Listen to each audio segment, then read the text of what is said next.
세 번째는 정부조직 개편 방안입니다. 당정은 국정기획위원회에서 건의한 조직 개편안을 중심으로 사회 각계의 의견을 듣고 심도 있는 논의를 거쳐 마련한 정부조직 개편 방안을 추진하기로 하였습니다. 개편 방안 중에 가장 심도 있게 논의한 검찰개혁에 대하여 말씀드리겠습니다. 검찰개혁 완성은 대통령의 핵심 공약입니다. 그간 검찰의 견제받지 않는 권한의 남용과 공정성 훼손에 대해 지속적인 우려가 있었습니다.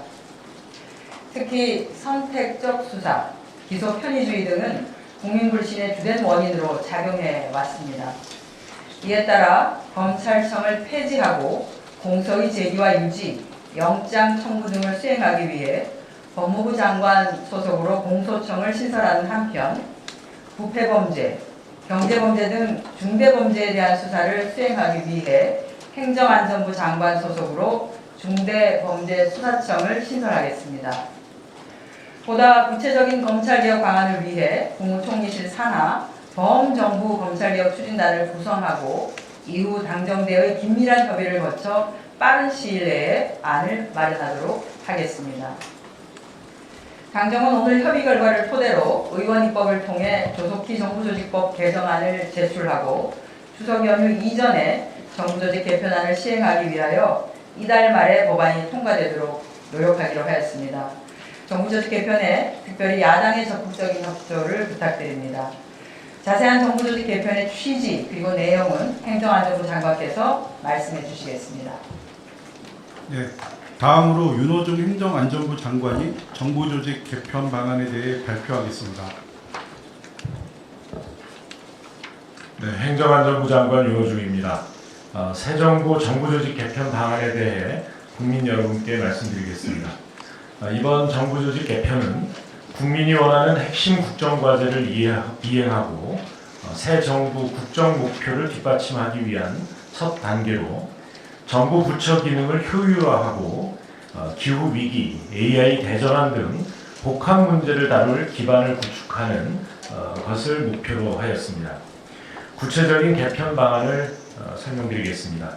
첫 번째, 경제정책 수립 조정과 세입 세출 등 기능이 과도하게 집중되어 있는 기획재정부를 기획예산처와 재정경제부로 분리 개편하겠습니다.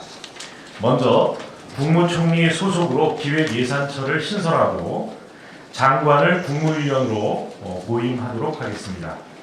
기획예산처는 예산 편성, 재정정책 및 재정관리 기능과 함께 대규모 재정이 수반되는 중장기 국가 발전 전략을 수립하는 역할을 수행하게 됩니다. 아울러 재정경제부는 경제정책 총괄 조정과 세제, 국고, 금융, 공공기관 관리 등의 기능을 수행하고 재정경제부 장관이 경제부총리를 겸임하도록 하겠습니다. 두 번째, 국내 금융과 국제 금융의 일관성을 확보하고 금융위기에 효과적으로 대처하기 위해 금융위원회의 국내 금융 기능을 재정경제부로 이관하겠습니다. 아울러 금융위원회는 금융감독 기능을 수행하는 금융감독위원회로 개편하고 금융감독위원회에 증권선물위원회와 금융소비자보호위원회를 두겠습니다. 금융감독원 내부 조직인 금융소비자보호처를 금융소비자보호원으로 분리 신설하고 금융감독원과 금융소비자보호원을 공공기관의 운영에 관한 법률에 따른 공공기관으로 지정하겠습니다. 세 번째, 탄소 중립과 에너지 전환을 적극 추진하기 위해 환경부를 기후에너지 환경부로 개편하겠습니다. 그간 탄소 중립은 국가적 차원의 과제로서 강력한 컨트롤 타워의 중요성이 강조되어 왔지만 현행 분산된 정부조직 체계로는 기후변화 대응을 위한 실질적 총괄이 어렵다는 평가를 받아왔습니다. 이에 일관성 있고 강력한 탄소 중립 정책을 추진하기 위해 환경부와 산업통상자원부의 에너지 기능을 통합하여 기후에너지 환경부로 개편하겠습니다. 다만 산업과 통상과 밀접하게 관련이 되어 있는 자원산업 및 원전 수출 기능은 산업통상부에 존치하겠습니다. 네 번째, 방송정책 기능을 일원화하기 위해 방송통신위원회를 폐지하고 방송미디어통신위원회를 신설하겠습니다. 방송통신위원회와 과학기술정보통신부 간 방송정책 기능이 이원화되어 있어 정책 추진 과정에서 갈등과 혼선이 있었습니다. 이에 과학기술정보통신부의 방송진흥정책 기능을 방송 관련 기능을 총괄하는 방송미디어통신위원회로 이관하겠습니다. 다섯 번째, 검찰청을 폐지하고 중대범죄 수사 기능을 중대범죄수사청과 중대범죄 수사 기능을 전담하는 중대범죄수사청과 공소제기 유지 기능을 전담하는 공소청을 신설하겠습니다.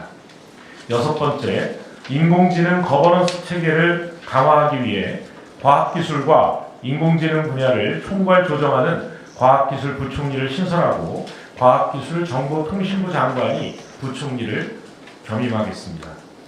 현 사회부총리의 경우 넓은 정책 범위 및 낮은 실효성을 고려해 폐지하겠습니다. 아울러 국가인공지능전략위원회의 기능을 확대 개편하여 인공지능 컨트롤타워로서 위상을 강화하겠습니다. 일곱 번째, 중소벤처기업부의 소상공인 전담 차관을 신설하겠습니다. 경제위기 상황에서 소상공인의 생존 가능성을 높이고 정책적 지원 체계를 확립할 필요가 있습니다. 이에 중소벤처기업부에 소상공인 정책을 전담하는 제2차관을 신설하여 소상공인 지원 육성과 보호 등 소상공인 관련 기능을 종합적으로 수행하겠습니다. 여덟 번째, 고용노동부의 산업안전보건정책을 전담하는 산업안전보건본부를 차관급으로 격상하겠습니다. 모든 일하는 사람을 대상으로 하는 산업안전보건체계를 구축하여 각종 산업재해 예방 대응 등 산업안전보건 총괄 조정 기능을 강화하겠습니다.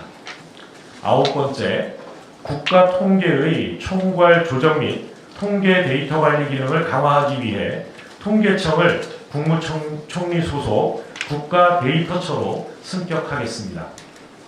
인공지능 시대의 통계 및 공공 민간 데이터를 아우르는 범정부 데이터 거버넌스를 확립하여 각종 통계와 데이터 연계 활용 기능을 강화하겠습니다. 열 번째, 여성가족부를 성평등가족부로 확대 개편하겠습니다. 성평등은 통합과 포용을 실현하기 위한 핵심 가치입니다. 이에 여성가족부를 성평등가족부로 개편하여 성평등정책 컨트롤타워로서의 역할을 강화하고 성평등정책 전담기구도 실 단위로 격상하겠습니다. 마지막으로 특허청을 국무총리 소속 지식재산처로 승격하겠습니다. 미래를 선도하는 산업혁신 기반을 마련하기 위해 다양한 분야의 지식재산을 통합 관리할 필요성이 증가하고 있습니다. 이에 지식재산처가 지식재산권의 창출과 활용, 보호 기능을 종합적으로 수행하도록 하겠습니다. 이상으로 세부적인 개편 방안에 대한 설명을 마치겠습니다.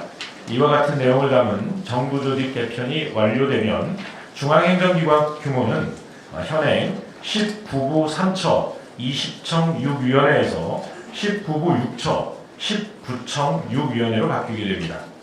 상당히 많은 내용의 개편을 갖고 있으나 국가 재정 부담을 최소화하고 정부 조직을 효율적으로 운영한다는 원칙 아래 정부